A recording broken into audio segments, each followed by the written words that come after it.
Hello, everybody. Welcome. My name is Jennifer Kaur. I'm the Executive Director of the Tennessee Historical Society. This is session 3 of Tennessee 101, Tennessee Women in the Progressive Era. Before we begin, I'd like to thank our sponsors, Humanities Tennessee, who've made all of this programming possible. I'm Mary Evans, and you also hopefully see Dr. Manoa Uffelman on the screen, and we're just as honored as we can be that the Tennessee Historical Society is focusing this series on Tennessee women progressives. And we have just a fabulous book that is coming out in 2022 that is going to be the second volume of some earlier work that we did. And we're having a series of speakers from both volumes involved in this series. And we could not be more honored that Dr. Mary Frances Berry, who is the Segal Professor of American Social Thought Emerita at the University of Pennsylvania, is involved in our second book, and she will be presenting with us tonight. She's going to be speaking on leading the national fight for African American reparations. And we're also thrilled to have our good friend from Tennessee Tech University, just up the road a piece, Dr. Paula Hinton, who is an associate professor of history in the Department of History at Tech, who was a contributor to our first volume. And she's going to be speaking on women who fought to stop lynching in Tennessee and the progressive women who were involved with fighting the fury of the mob. I'm going to talk about reparations. And it's true. First, I'm going to tell you about the history of how we got to where we are, and then a little bit about where we are now on reparations.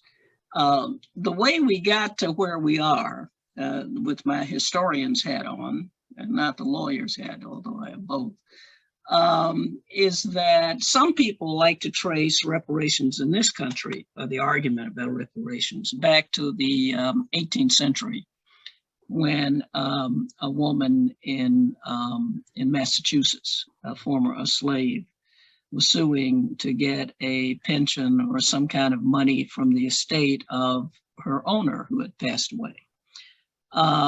And she, after about 5 times going to the Massachusetts legislature, she was able to get them to give her a minimal pension for 1 year of her work, where she had been 50 years a slave for this deceased person. And that, whether you trace it back to there or not, depends on whether you are talking about individual people getting reparations from individual private people as opposed to the government or something like that. But in any case, people like to point to that. And we don't know if it's the first one, because every time historians say that something never happened before, and this is the first time, then somebody else finds something else that happened. So we find out that wasn't the case. Anyway, we know that when slavery was abolished by Great Britain in the Caribbean, and when slavery was abolished here after the Civil War in the United States, that slaves were not given reparations by the government.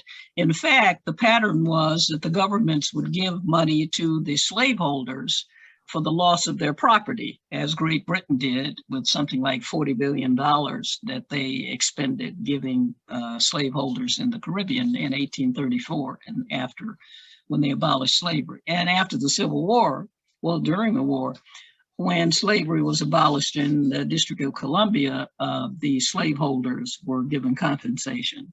Slaves weren't given anything. We know that during the Civil War, when masters in the border states let their slaves fight with the Union Army, the masters were given compensation. So that's a different kind of pattern, and that's not what we're talking about in the history of reparations, but we point that out. During the Civil War and after, Blacks mainly asked for land as recompense for the kind of work that had been done as slaves, uncompensated.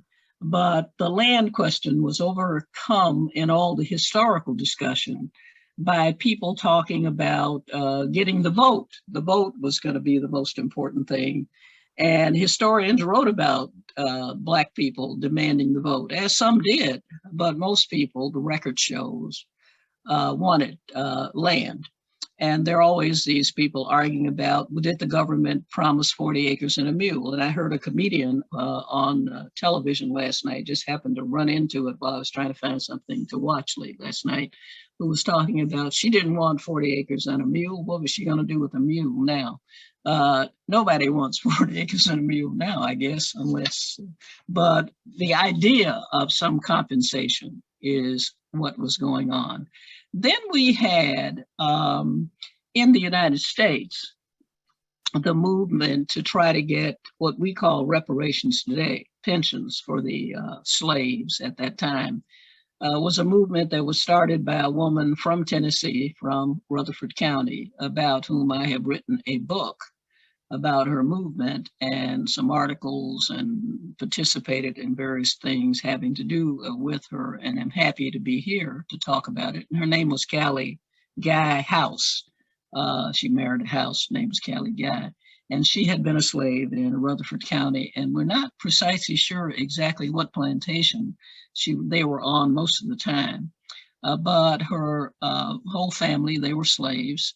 And after the Civil War, when they were emancipated, she, and like her mother, worked as a washerwoman, taking in people's washing and all kinds of other work, which is what women, slave women, did.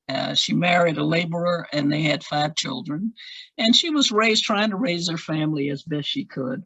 And then she heard about this idea of pensions for the old ex-slaves in church, discussion of it, which I give more detail in the book that I wrote, My Face is Black is True. And she decided that maybe we could figure out how to have a movement to do it ourselves, rather than having somebody, this guy who came by with bills and handbills and discussions and telling them, because what his idea was that if they gave money to the old ex-slaves would spend it on the plantations where they were still working, and then the white South would be able to recover financially, because there were lots of problems after the war. We know the fictional, although not entirely fictional, detail of it from watching movies like Gone with the Wind and whatever. Anyway, and some of us have experienced it as part of our family's history. We know about it. In any case, she talked to a guy who had been working, a Black man who had been working for this white man who was trying to get the slaves to sign up for some kind of movement of his own. And we're not sure how honest the whole thing was that he was doing. But anyway, this guy was from Rutherford County, and he was local. And they got together, and Callie House became the leader of organizing a movement to get pensions for all the old ex-slaves. They called it pensions, the ex-slave pension movement. And there was no Social Security, of course, because it didn't start until Franklin Roosevelt. The movement was successful in that it had lots of members, and it had members, the records are in the archives in Washington. And I stumbled upon them when I was trying to find out something about her. Someone had told me that there was some Black woman in Tennessee that started a movement to get pensions, and I'd never heard of it. So I started looking for the records and found them in the National Archives with a little help.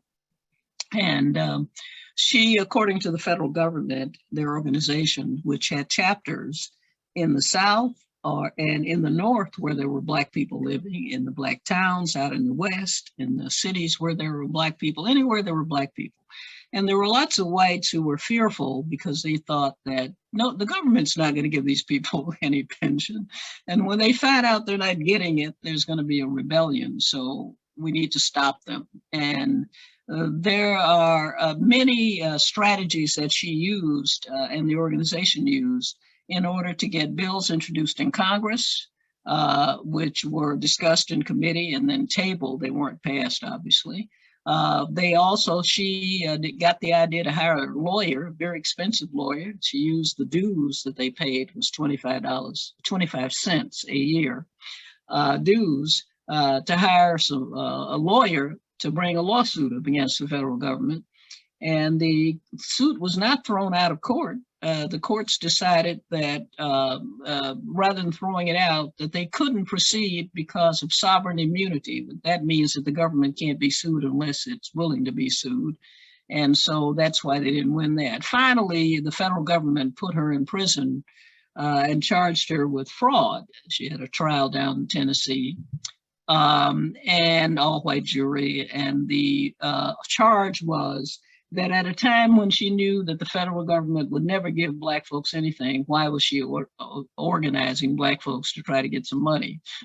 And that therefore that was fraud. A friend of mine who's a lobbyist says that if you can go to jail for lobbying the government to do something it doesn't want to do, then he probably should have been jailed a long time ago, as well as other lobbyists. And anyway, she spent a year in prison, federal prison, was convicted to the great sadness of all the people. When she got out, she went back to her house. She was living in a shotgun house in Nashville, South Nashville at the time. Her family, kids were grown. And she she was taking in laundry again, and she was a seamstress too. And then she died from apparently cancer. And the movement didn't stop though. That's what the interesting part that brings us to today.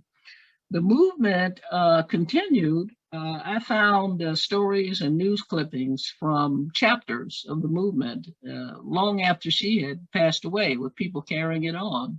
And then when Marcus Garvey came and started his movement, many of the people who had been in her movement became members of Garvey chapters. I happened to have been on the board of editors of the Garvey papers and saw the names of the people on the rolls who were former ex-slave pension movement people.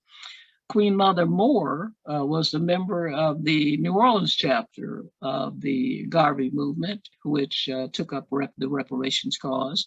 And then Queen Mother Moore became famous in her own right by starting a pension organization after she moved to New York for descendants of African Americans, and even eventually took a petition to the United Nations.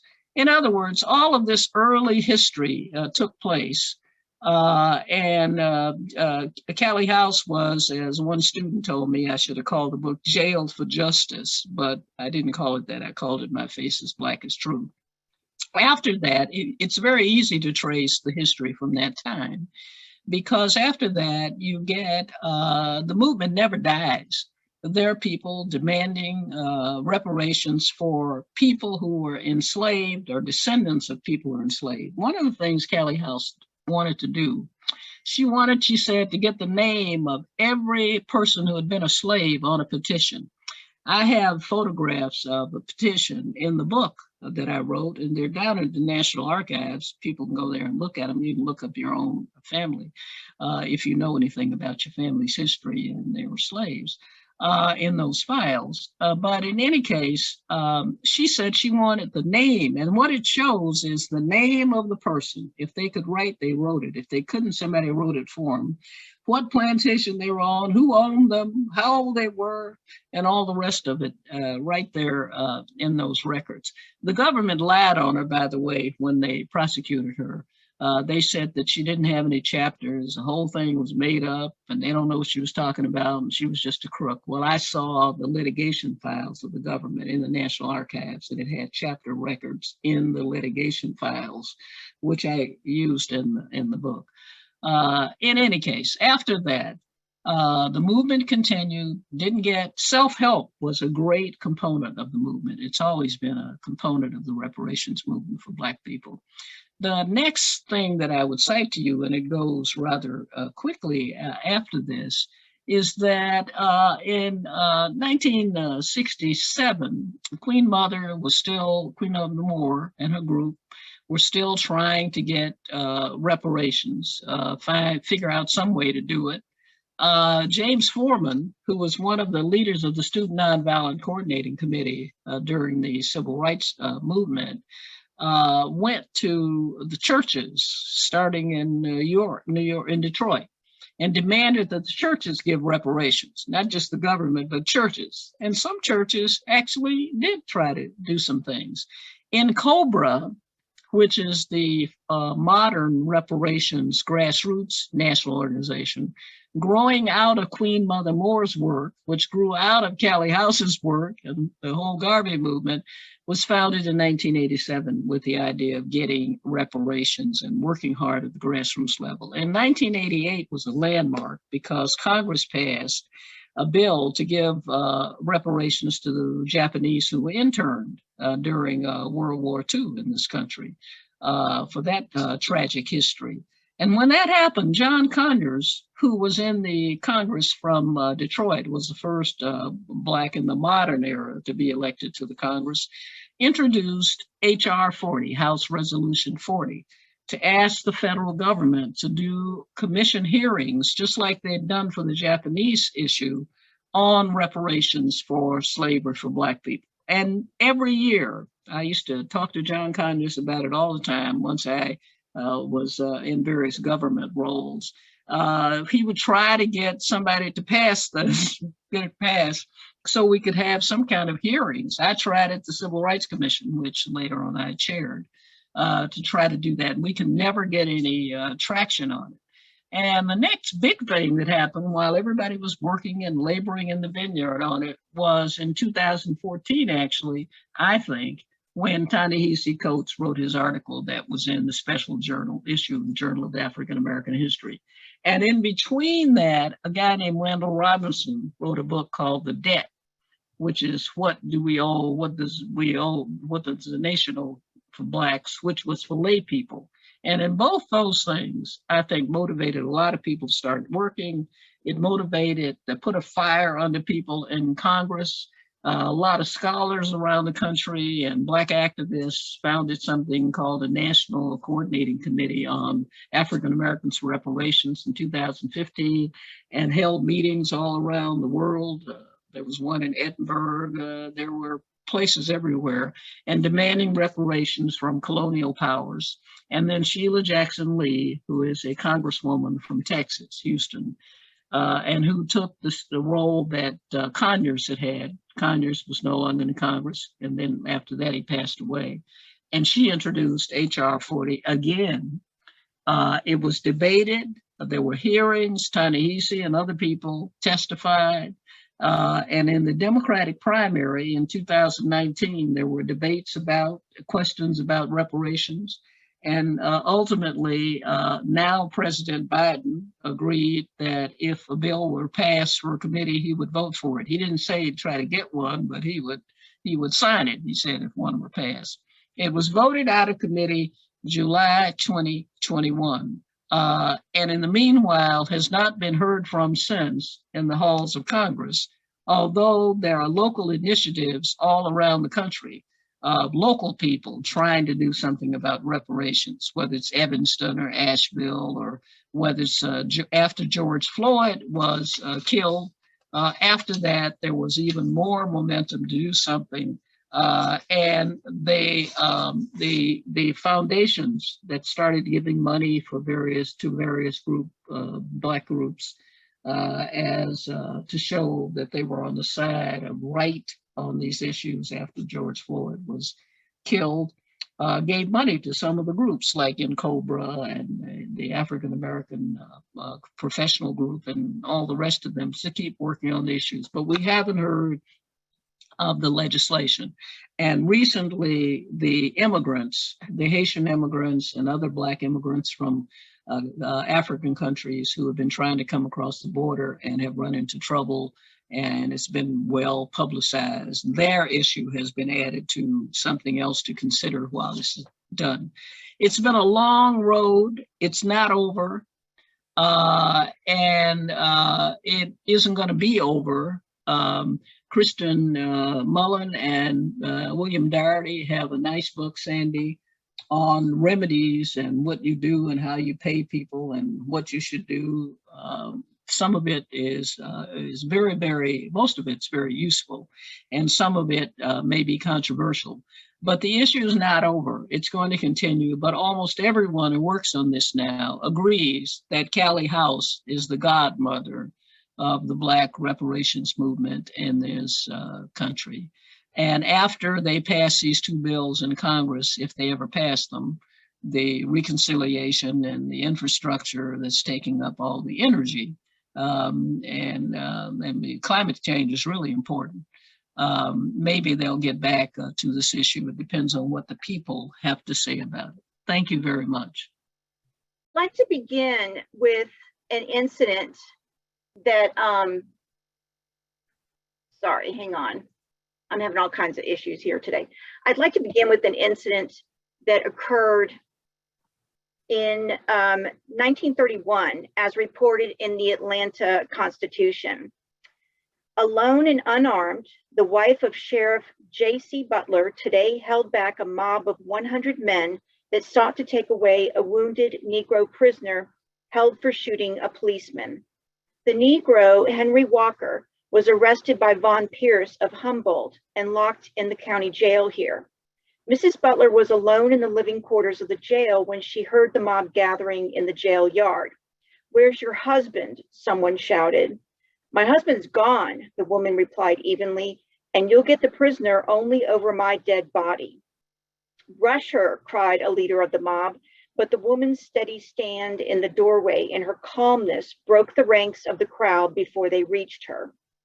So in 1931, Mrs. J.C. Butler, with her two daughters, Margaret, age 20, and Maxine, age 16, held off a mob determined to lynch a Black male. The image of this woman, unarmed, yet standing her ground against 100 angry and violent men, with her two frightened daughters looking on, is both powerful and humbling. What were members of the mob thinking when they were confronted by an assertive white Southern lady? And what were her daughters thinking when they saw their own mother model such courage and strength of character? Particularly striking is that Butler, a white female in the Jim Crow South, intervened at all to stop the lynching of a Black man. That she did so single-handedly is all the more remarkable.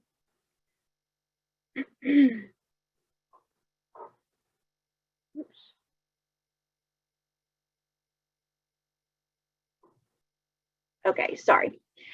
Moreover, Butler, a private and reticent woman, recognized this incident as both personally empowering and as evidence of the growing opportunities available to Southern women in the public sphere.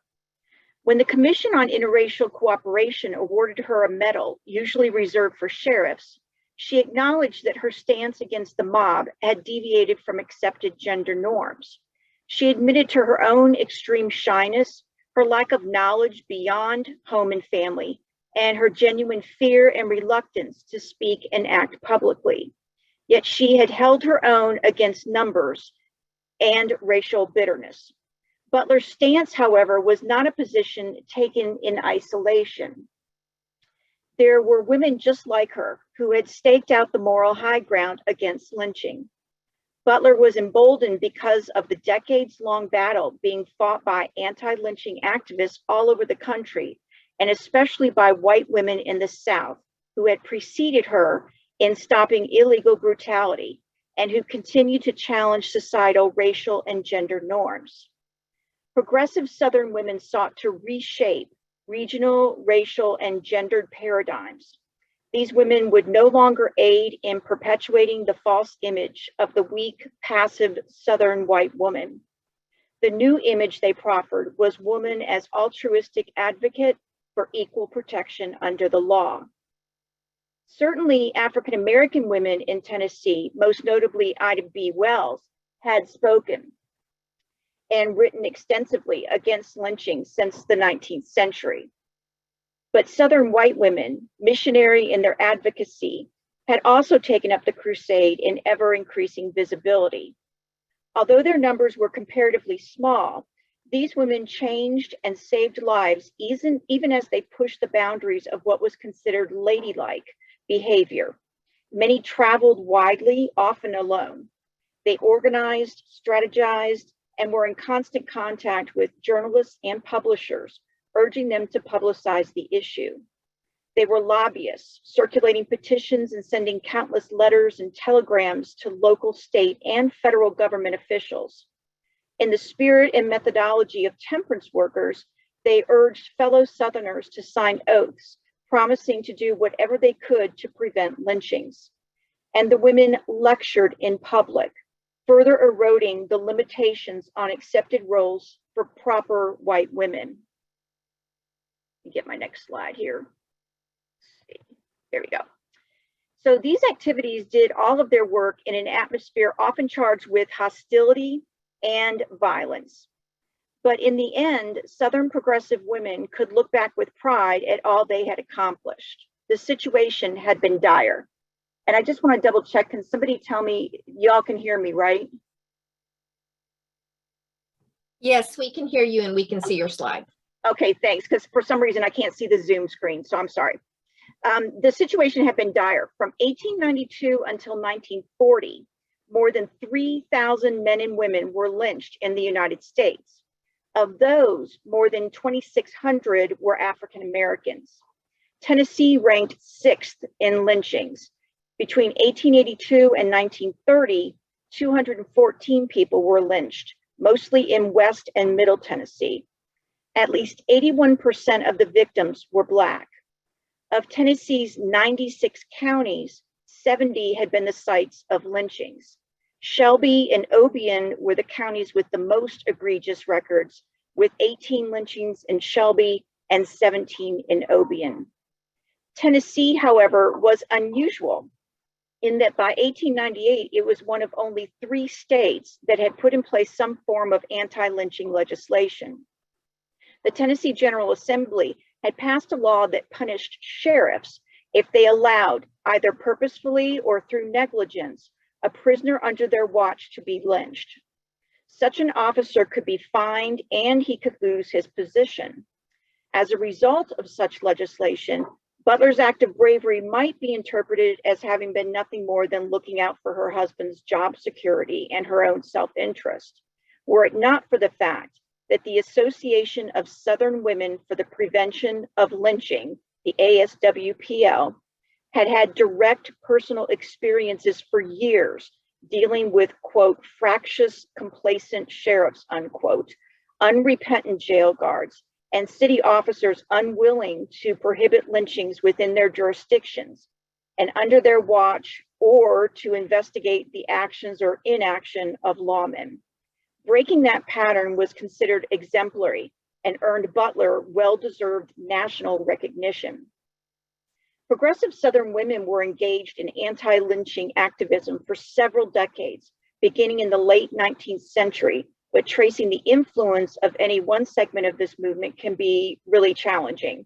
There is a veritable spider web of organizations, clubs, and individuals from all over the South involved, and the participants rarely accepted credit for their work.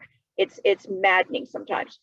Although the largest of the anti-lynching associations in the South, the ASWPL, dutifully maintained files of correspondence, copies of speeches, newspaper clippings, minutes of meetings, teasing out the significance of Tennesseans is difficult to isolate, as they are often embedded within the social programs and reform missions of progressives committed to numerous objectives.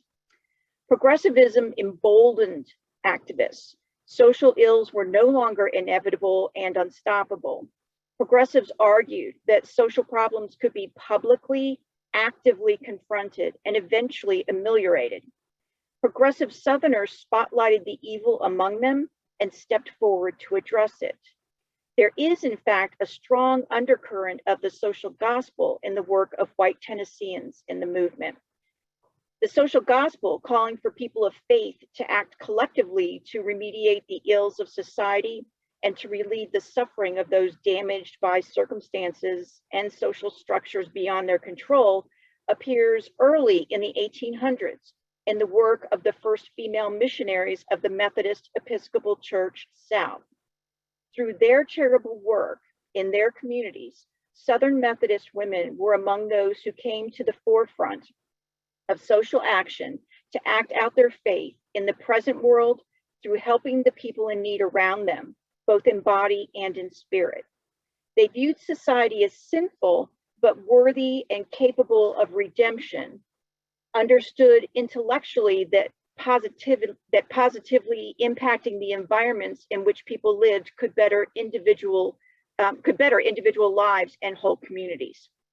Although Northern women embraced the social gospel doctrine and municipal housekeeping earlier than women in the South, a multitude of Southern educational, civic, and patriotic clubs sprang up out of church organizations, temperance societies, and Civil War associations, and were popular with Southern white women. Women combined their energies and resources and worked effectively together, often participating at the grassroots level in social issues that would have been deemed radical without the protective mantle of the designation religious and church work. Female progressives in the South, just like their sisters in the North, exposed corruption, utilized connections and networks they had created over time, lobbied for political and social reforms, and cultivated their political awareness and new voting power. Many of these women were bold, formidable, ambitious, and possessed of grand visions of a better society. Many female anti-lynching reformers held membership in countless local and national organizations. One of the most active was the Bureau of Social Services, a Southern Methodist organization formed years earlier to aid African Americans. By 1919, the group had integrated and evolved into the Commission on Interracial Cooperation, or the CIC. Founded in Atlanta, Georgia, the CIC, guided for some time by a Methodist minister from Nashville named William Alexander, was created by educators, clergy, and social workers in order to, quote, foster understanding among Blacks and whites through conferences, education, and publicity, unquote. The CIC also attempted to obtain the backing of law enforcement and helped facilitate reciprocal support by publicizing and rewarding police officers and sheriffs who protected prisoners from lynch mobs. In 1920, Southern white women affiliated with various religious denominations, many motivated by African American club women, organized to investigate race relations. One of the first tasks they set for themselves was to meet with leading African American women. In July 1920, a group of white church women attended a conference of the National Colored Women's Clubs at Tuskegee Institute, where Black and white women together discussed the lynching problem and how both groups might work in cooperation to end it. When the CIC learned of the club women's collaboration, they saw an opportunity. The commission developed a conference in Memphis in October of the same year, and it was there in 1920 that the women's division of the CIC first organized. Representatives from the YWCA, women's clubs, and Protestant denominations, 91 white women in all, invited 4 influential Black women active in the club movement. Margaret Murray Washington, the widow of Booker T. Washington and superintendent of the industrial department at Tuskegee Institute, Mrs. Charlotte Hawkins Brown, principal of Palmer Memorial Institute and president of the State Federation of Colored Women's Clubs, Mrs. George E. Haynes, secretary of the Department of Social Science for the U.S. Employment Bureau, and Mrs. Jenny Morton, wife of Tuskegee Institute's president. The women were invited to discuss problems in the African American community. There were 15 Tennessee women, I am going to get to the Tennessee women here, who attended, representing the YWCA, Bethlehem House in Nashville, the Nashville Education Department, the Women's Missionary Council, Scarrett Bible and Training School, the Methodist Episcopal Church South, Shelby County Public Schools Department of Negro Education, and the Tennessee Synod of the Presbyterian Church. The women wanted to, quote, show to the whole world the power of Christianity to settle racial differences and to meet interracial crises everywhere, unquote. At the end of the conference, they promised to, quote, work with Black women for a Christian settlement of the problems that overshadow the homes of both races, unquote, including lynching. 1930 marked the beginning of another vital phase of the anti-lynching campaign, the founding of the Association of Southern Women for the Prevention of Lynching, or the ASWPL that I mentioned earlier. It continued the outreach and programs of the Women's Work Department of the CIC, but focused more energy directly and specifically on the anti-lynching campaign. Many women were angered when Will Alexander, director of the CIC, chose only men for the Commission on the Study of Lynching, which he formed in 1930. Alienated, they organized a conference in Atlanta in November in order to address the increase in lynchings and to carve out a greater role for themselves. With some financial help from the CIC, Texan Jesse Daniel Ames spearheaded the undertaking and was named executive director of the ASWPL.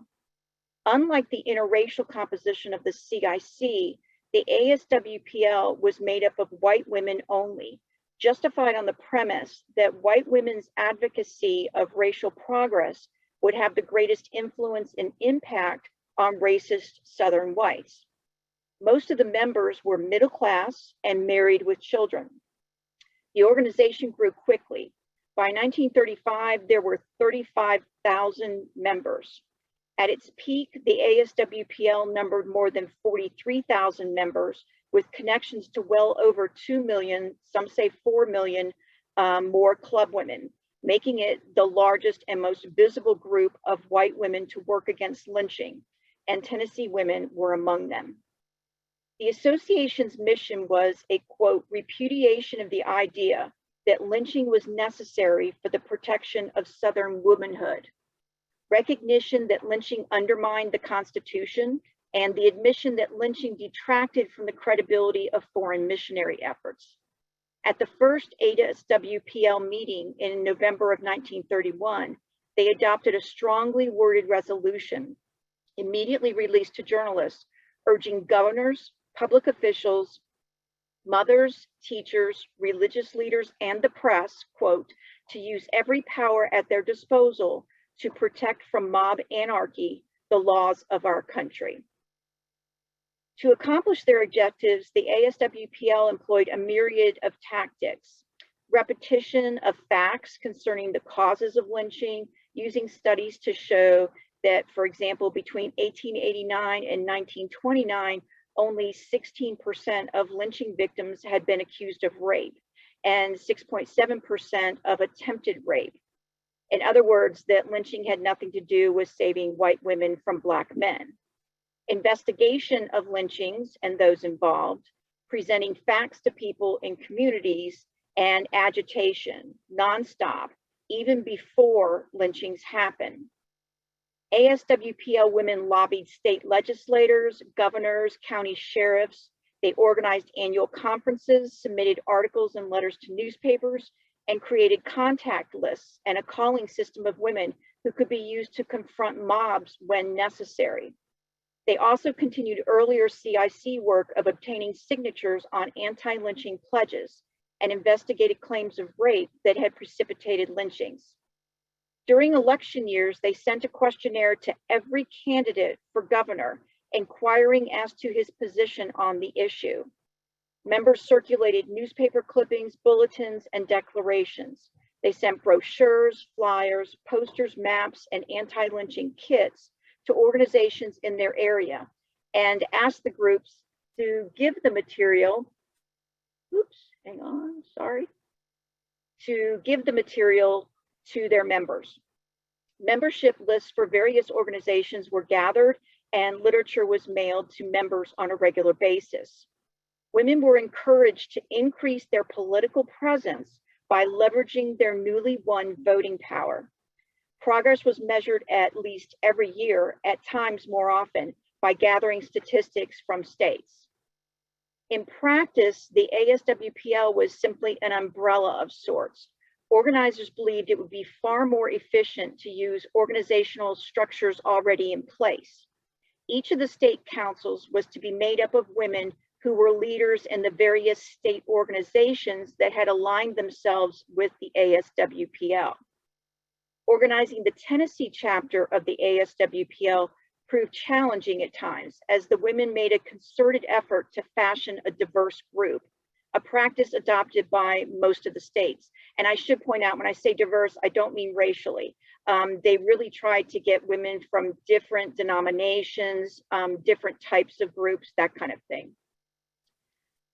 Leaders in the Tennessee chapter changed frequently, usually because the primary woman in leadership found herself overwhelmed by other committee work or problems at home.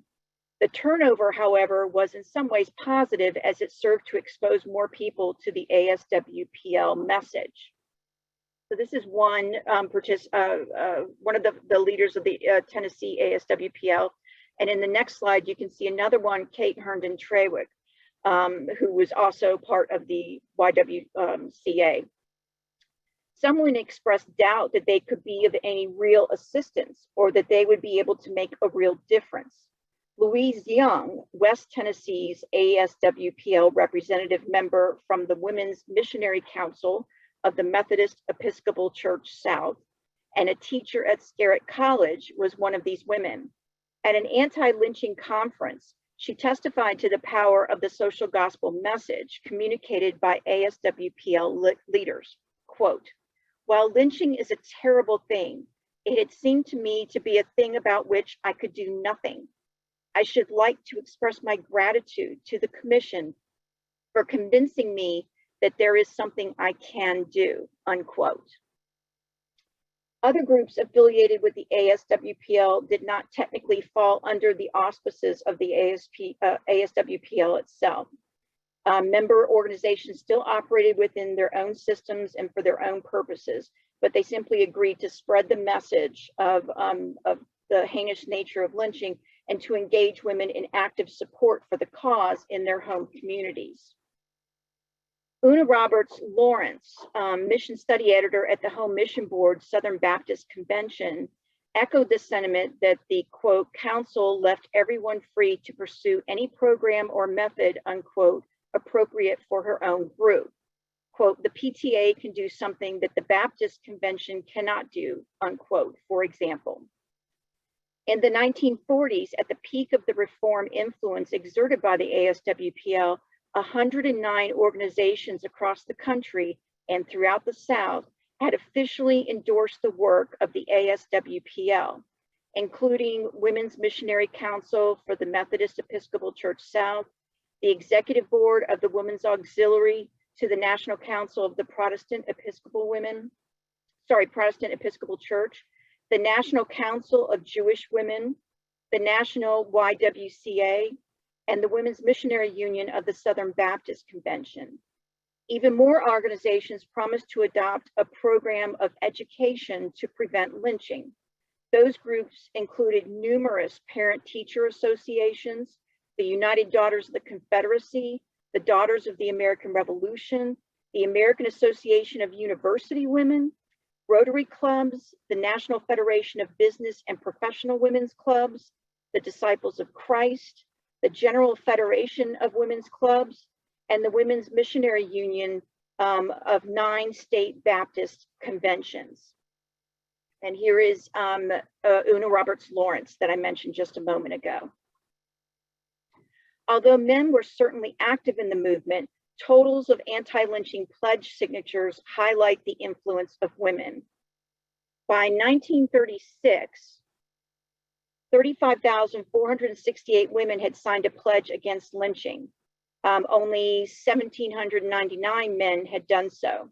Overall, in the ASWPL, by 1939, ASWPL women had managed to obtain the signatures of 1,229 law enforcement officers in 15 states. And these were the signatures that were the most difficult, most challenging to get. The previous year, officers had prevented more than 40 lynchings, quote, saving 3 white men, 49 Negro men, and a Negro woman from mobs, unquote. In each of these officially recorded cases, the ASWPL was on the job, not up front in a dramatic headline way, but quietly functioning where action counted.